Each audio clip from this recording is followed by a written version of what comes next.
Assalamualaikum and good morning. We are from Group 2, Group Mousekeeters, and this is our presentation video on the mini thesis project.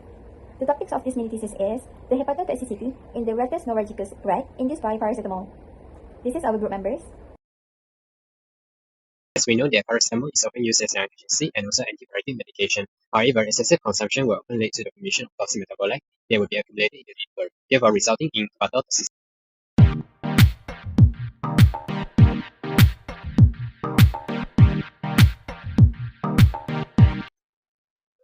Our research justification is that the toxic effect of paracetamol on liver based on several indicators like ALT and ST level, total protein concentration, as well as total blood count is less well understood.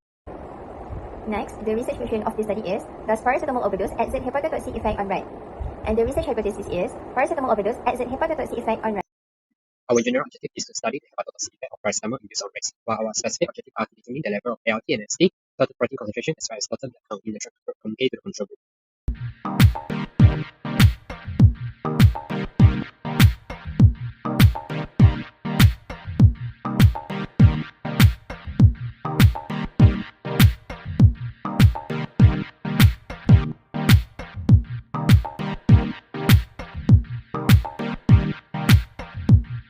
Result comprised of total protein determination for liver homogeny as well as the serum among the red groups, liver enzyme determination which includes AST and ALT, and lastly blood count. We start with total protein determination, which is total protein concentration using liver hemodynamics. The standard curve graph was generated using the absorbed reading of the total protein standard. The absorbed reading of the samples were then plotted on the graph with both horizontal and vertical lines drawn to intercept and standard curve. This allows for the determination of protein concentration, which indicate the activity level of total protein in the sample. This is the normality test result for total protein of the rat liver. The total protein for liver had a p-value for control, which is 0.365, while the treatment is 0.933. The p-value is greater than 0.05. The squamous value for the control group was 0.345. The standard error is 0.845, while the treatment group was 0.304, and the standard error is 0.845. An independent test were conducted to compare total protein concentration between the control and treatment groups. The result showed no significant difference in total protein concentration.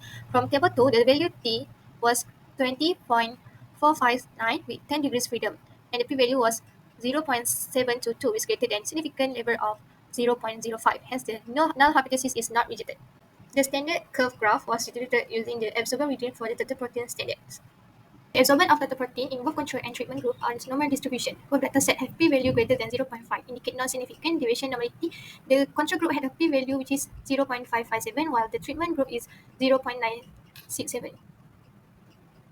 While in total protein concentration, both control and treatment are group normal distribution, both data has set p-value greater than 0.5, and the control group had a p-value 0.556, while the treatment group is 0.94. Independent test was conducted to compare the total protein concentration between the control and treatment group using the rat serum. The result showed no significant difference in total protein concentration between the control group and treatment group. From table 2, the t-value was 0.715, was 10 degrees of freedom, and the p-value was 0.974, which is greater than significant level at 0.05. Hence, the null hypothesis is not rejected. Based on the graph of the STTs using the rat serum, it was observed that most of the treatment groups had the higher values of the absorbance than that of the control. However, this could not be indicative of liver damage because we need another parameter, which is the ALT, and then we gauge the ratio of ALT to AST. So when this ratio gauge exceeds the threshold value, therefore we can confirm that the particular rat group has liver damage, which is caused by the paracetamol overdose.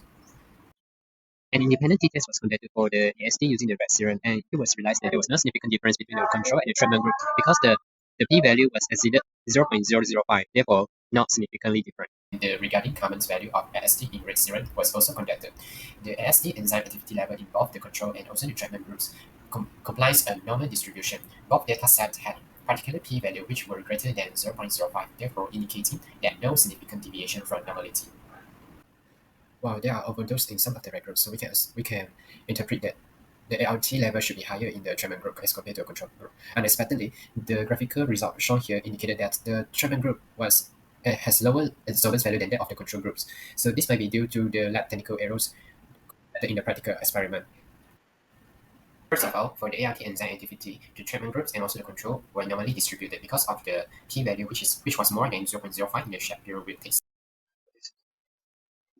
Based on the table illustrated here, there was significant difference in the ALT level between the control group and the treatment group. From the result tabulated above, the number of lymphocytes in all the control group show the highest reading followed by neutrophil and also the other types of the white blood cell. This is because that As we realized the physiological system of the rat, it was known that usually the rats, usually has the higher number of the lymphocytes as compared to the other white cell lineage. After we induced the paracetamol orally among the red groups, the results showed that the number of neutrophils had the highest reading, followed by the lymphocyte and other white blood cell. This elevated number of neutrophils indicated that liver injury has been resulted because of the higher dosage of the paracetamol. As discussed here, the total protein determination using the rat serum and liver homogeneity produced a similar result. This result can be explained by the fact that the reaction of oxidative stress increased, which will correlate with the severity of liver injury, therefore contributing to inability of synthesis of the protein in the liver and decreasing in serum protein. It was found that the AST level was significantly higher in the treatment group compared to the control group. This is because when liver cells are damaged, the enzyme like AST and ALT will be released into the bloodstream, therefore resulting in elevation of the AST and ALT as the markers of liver injury. For the statistical analysis, they show significant difference in ALT levels. The ALT levels were found to be lower in the treatment group, suggesting no liver injury in some of the treated mice. Therefore, this indicated paracetamol overdose did not sufficiently increase the ALT level. Based on the discussion that we illustrated here, the small sample size might have affected the detection of difference between the groups. The random errors that might be existed during the experiment may also have impacted the validity of the findings. From the blood analysis, the lymphocyte counts were decreased after the paracetamol treatment. However, the neutrophil count increased. This can be explained by the liver injury that is caused by the increasing amount of paracetamol that will lead to the release of various cytokines such as TNF-alpha, and also interleukin-1 and also interleukin-6, etc. From the study, it was known that AST activity in the testosterone is significantly higher in the treatment group, and there's no significant difference between the treatment group and the control group for all the indicators except with the ALT activity. This finding can indicate that paracetamol has high risk to induce hepatotoxicity in overdose amount. However, there's no definitive result to conclude the hepatotoxicity because of the vague results.